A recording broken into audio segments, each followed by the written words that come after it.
Salam Havalno. Good day, everyone. My name is Khayal Kartal, and I'm the Executive Director of the New York Kurdish Film Festival and the President of the New York Kurdish Cultural Center. I'm from the Dersim region in northern Kurdistan called Bakur. Welcome to CUNY TV Presents, an initiative focusing on emerging filmmakers and their exceptional cinematic work. Today's conversation is about the New York Kurdish Film Festival, and I'm pleased to have three guests with me, Birvan Alatman, Azad Azizyan, and Ali Shangul in the studio. Welcome. Birvan, tell us about what you do. Hi, my name is Berivan. I am a Kurdish filmmaker. I started a couple years ago. I'm originally from Kobani city, West Kurdistan, and my role in Kurdish Film Festival was media coordinator, which was really an honor for me to be part of, and a great experience to be in one of the first Kurdish film festivals in the U.S. Ali, welcome. Please introduce yourself. Thank you. Hello. My name is Ali Shangul. I am a film scholar and educator. Currently, I'm teaching at Pratt Institute, but for many years, I taught at CUNY, so it's like home to me. Good to be back. I am from the northern Kurdish city of Ahmed, and I'm excited to be here. Azad, you came all the way from California. I did. Hey, my name is Azad, and I am from the city of Mariwan in eastern Kurdistan. I am a documentary filmmaker. Excited to be here. Good to have you. Thank you all for joining me as we delve into the vibrant world of the New York Kurdish Film Festival. Founded in 2017, our festival has emerged as the premier destination for Kurdish cinema in America. Each fall, we create diverse, thought-provoking films that explore deeply Kurdish culture, history, and contemporary issues. Ali, given your involvement from its inception and your continued involvement with the New York Kurdish Film Festival, how would you evaluate the progress and the impact of the festival since its commencement? Yeah, international film festivals has been prime occasions for Kurdish filmmakers to get together. And I think about 1982 Cannes Film Festival, which is an important turning point in Kurdish cinema when Yilmaz Güney got the Palme d'Or with its film The Road. And in early 2000s, in Europe, several Kurdish film festivals has been around, and some of them survived, some of them didn't. Mm-hmm. And comes the New York Kurdish Film Festival in 2017, and I think it responded to an amazing and important need on this part of the Atlantic for a Kurdish film festival for these people who lacked the state structure, like the national distribution channels. And not only the Kurdish Film Festival survived, it also thrived, despite the fact that it has been under political pressure and dealing with financial difficulties. And it created an amazing venue, a global network for filmmakers and artists and writers to share their work. I think at this point it's important to give a bit more information about Kurds and their homeland, Kurdistan. For those who are not familiar with Kurdistan, Kurds estimated around 40 million, located in the Middle East, and they are native to the Middle East since time immemorial. After World War I, Kurdish land, Kurdistan, has been given under occupancy of 4 distinct nation states. Those occupiers have imposed communication barriers, executed systematic assimilation, portrayed Kurds as inferior, and subjected them to various forms of mistreatment. Against this historical backdrop, let's explore the essence of Kurdish cinema. What defines Kurdish cinema is a complex question, but if we were to outline its general characteristics, what would they be, Berivan? So the Kurdish cinema would be basically reflecting the Kurdish identity through the art of entertainment. I know it's like it's entertainment, but actually it reflects the sadness and the tough reality of Kurdish people in life in general. Like we were like born as Kurds, and most of us in general, like in these, you know, occupied lands, we feel like we are not the same with other people. We are always inferior, as you mentioned before. We are always like seen like not as Kurds. We are always seen as other people's identity, other states' identity. It's like it feels like it's a fault, or it's like something really bad to be ashamed of to be a Kurd. So basically, this outlines the Kurdish film. The Kurdish cinema to shape this reality of the Kurds and who they are and what really is happening to them since 100 years ago, almost 100 years ago, till today. So it's a good idea to have to emerge a new and modern Kurdish cinema, just to like spread awareness through entertainment and, you know, drama, comedy, horror, you know, all genres.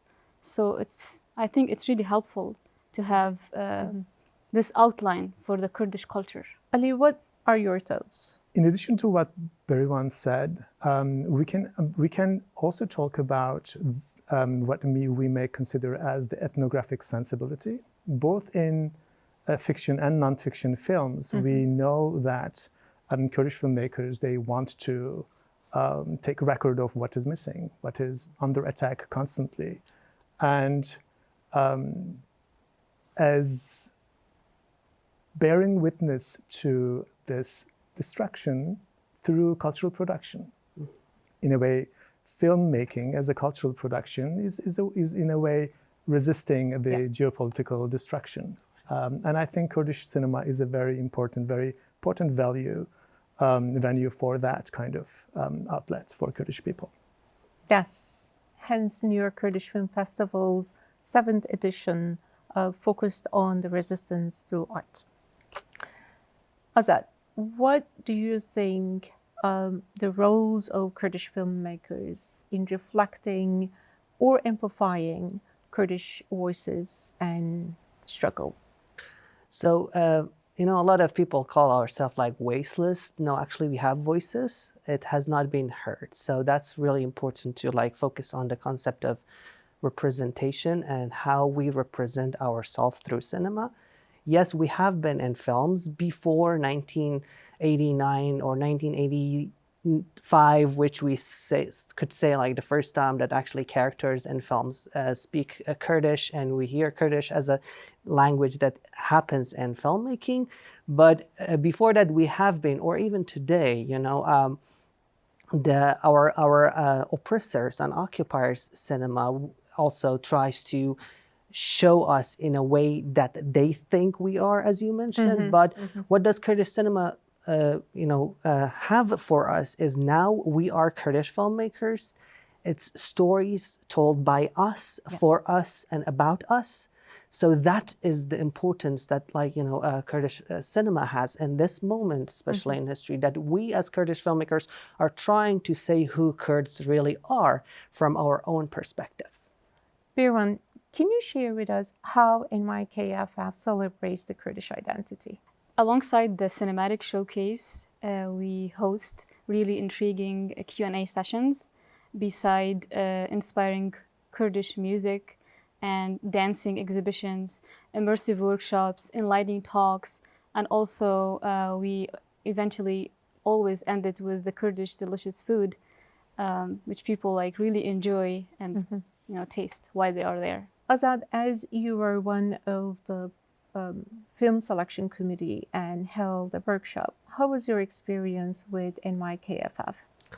So it's really, NYKFF is a space that brings Kurds from all parts of Kurdistan together. And it's very important for all of us as filmmakers to know more about each other's ideas about Kurdish cinema. And a very important aspect, this becomes really a very important, because when we look at Kurdish cinema as an independent cinema of people without a state, really, this becomes a space to bring all filmmakers together and to think about what Kurdish cinema means to each of them, and also think about future collaborations and working together. Now, let's talk about one of the beautiful film called Yar. Berivan, what do you think of the significance of tambur in this short documentary called Yar, directed by Aram Hassan? Of course. So to me, like when I was a kid, I used to watch like live performance by the Kurdish people, like not artists specifically, but like my dad or my parents, I mean my siblings, they used to play tambur. I was always asking why this instrument is different from other instruments that we always see on TV. And tambur was something like really attached to the Kurdish culture, Kurdish people, and you wouldn't even see it in other culture around us, and we were the minority. So I feel when I saw this movie Yar, it was really intriguing, and it brought me back to my childhood, and I was like remembering all the music that I used to listen to. So I feel like this kind of instrument, having it like identified as a character, it's really great because it represents the soul of the Kurdish music and the tradition of Kurdish music, how we used to have fun, how we used to dance around the tambur. So it's basically a unique idea to be characterized as a subject and also as a character in this movie. It's really inspiring. I totally agree with you. I think Aram did an excellent job depicting tambur as one of our household members, right? Now, let's watch the director Aram Hassan's insight about the significance of tambur. ئارام حەسەن دەرهێنەری فیلمی دیکۆمنتەری یار. دیکۆمنتەری یار گەڕان و لێکۆڵینەوەی لەسەر تەمبور وەک ئامێرێکی کۆنی کوردی کە هەر لە مێژەوە لە فەرهەنگی کوردیدا پێگەیەکی تایبەتی خۆی هەبووە. لە نێو کووردا کۆمەڵێک هەن ئاینێکی جودایان هەیە بە ناوی یارسان ئەهلی حەق کە ئامێری تەمبورە وەک ئامێرێکی ڕۆحانی لە کاتی نوێژ و پەرستش و پاڕانەوەکانیاندا بەکاری دەهێنن. پێگەیەکی بەرز و پیرۆزی هەیە.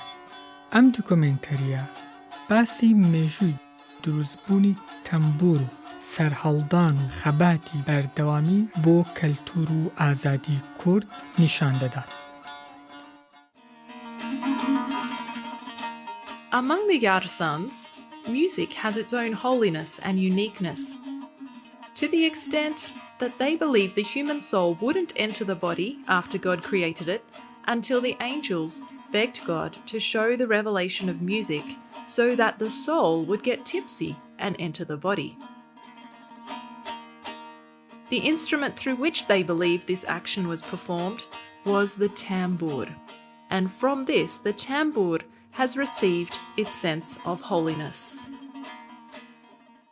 Let's move on. Another intriguing film, The Pattern, an animation directed by Azad Jannati, highlighting an important aspect of Kurdish history. Ali, what is it about?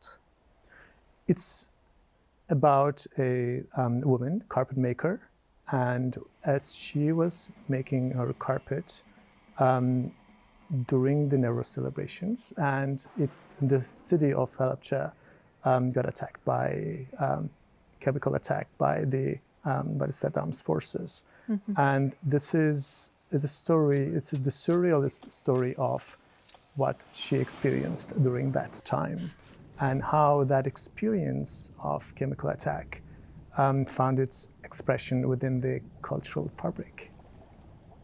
What do you think about the significance of this woman on almost flying carpet and smoking? What is the significance of her in the short animation? So, like, the first thing is like it's so radical to have a woman be the center of the film. So in itself, that's really important to. So everything happens. It seems to happen in in the woman's internal world, in like mind, basically. So that's in itself really important. Also, the culture of carpet weaving is really also, that has been what the Kurdish woman historically has done, and like also centralizing that is an important part of the film, especially because it works with a lot of symbols.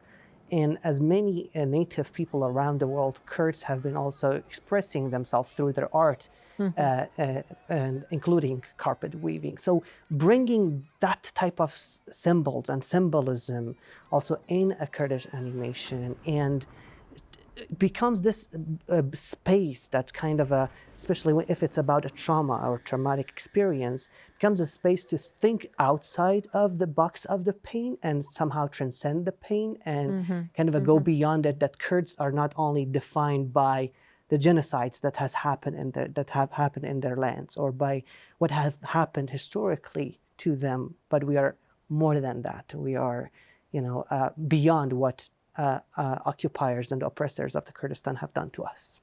I think Azad Jannati also does greatly here, shows the pattern in the carpet and pattern of Kurdish lives, right? And then comes the destruction. Now, let's hear what Azad Jannati has to say about his film. Hello, my name is Azad Jannati, the director of a short animation, The Pattern. I want to talk around it a little. The name of the film, The Pattern, holds dual significance. Firstly, it refers to the pattern on the rug, evident in the film. Secondly, it alludes to the repeating patterns of genocide, particularly the chemical bombardment, which sadly was not the first or last mass killing of Kurds. The chemical attack is portrayed as a modern phenomenon requiring scientific advancement, involvement of international corporations, and a will to eliminate minorities. In contrast, the film highlights the Kurdish people living based on their traditions, where the major force dictating life is nature, depicted in the rug's pattern. However, with the introduction of a new force, the chemical bomb, the rug designers contemplates it in her last moments as a new motivation for creating a rug, interpreted as a form of resistance.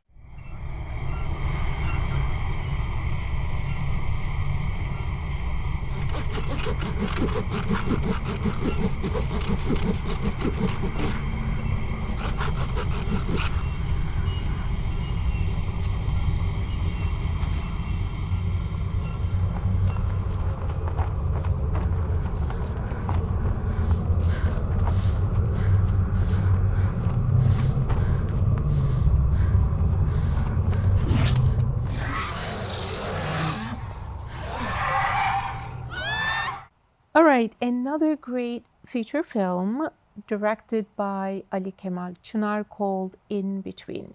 Ali, would you please talk about In Between? The film is about a car mechanic, Kurdish man called Osman. Osman has a rather peculiar disability. He cannot do two things at once. He cannot talk, if he can talk, he cannot do anything else.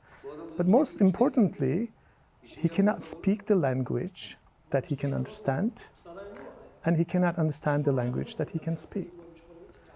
And after his failing attempt to get married, to find a woman and get married, he decides to tackle the issue and then get treatment for that disability. And along the way, he understands that his situation is not personal, it is common in Kurdish society and has to do with the forced assimilation.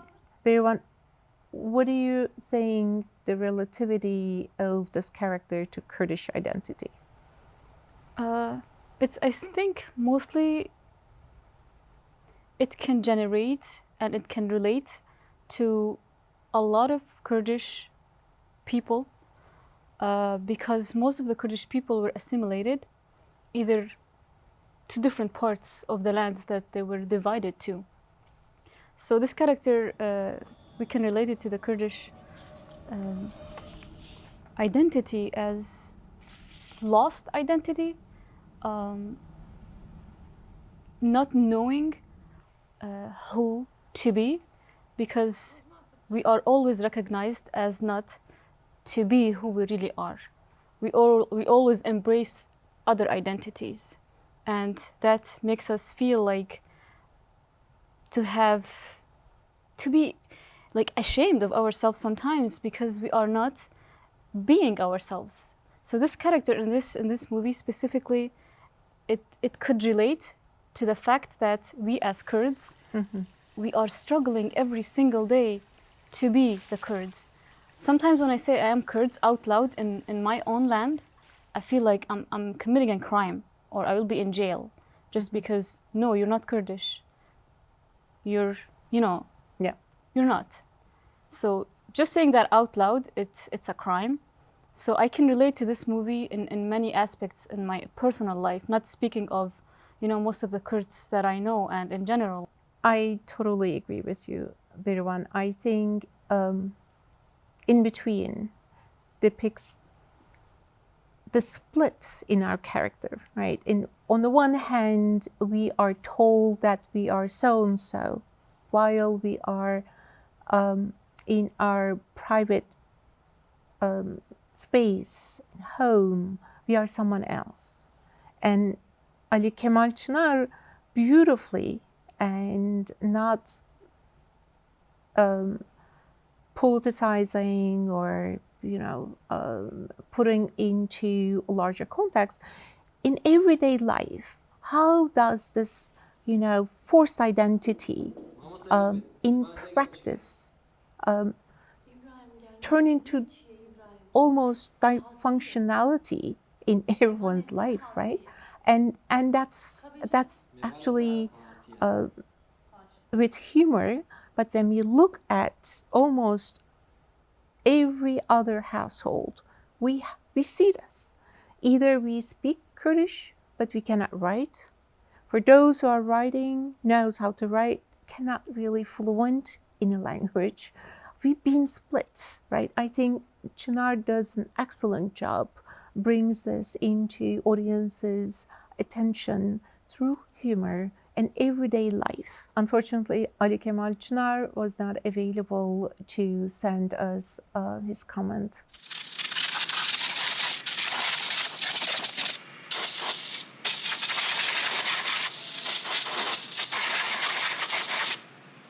Tamamdır abi. Gösterisi abi. Benime çıkıyor usta. Deyin. 50 liradır abi.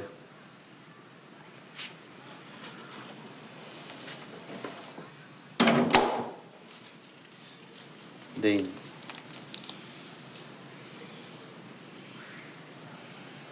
Deyin. بروح حمي هدما تسكيت يا خدنا دست بهين كرنا زمان دم بلي بو إنسان جدايقا خو چه ببه در دورة تصد بيفي زانه يعني دنگي قو دايق هستكي وي دنگي زاروك جي تسكيت يا خد هستكي جوية كي أم ببين زمان زك ماكي خوني قو دايقا ما تبيني أم جوية خوني تبيني بشتي قو مات الدنيا أم بون سي 4 سالي Exploring Kurdish filmmaking with you was a truly honor and engaging conversation. Thank you all so much for your comments and your thoughts. But sadly, we have to wrap up. I hope everyone at home enjoyed our show about Kurdish films. A heartfelt thank you to our esteemed guests, Birwan, Ali, and Azad, and for their genuine dedication to sharing Kurdish narratives. A huge thank you to CUNY TV for giving us this platform to share them with you. Please spread the word about the New York Kurdish Film Festival and connect with us on social media to stay updated. Thank you for tuning in, and may the films ahead bring you joy and inspiration.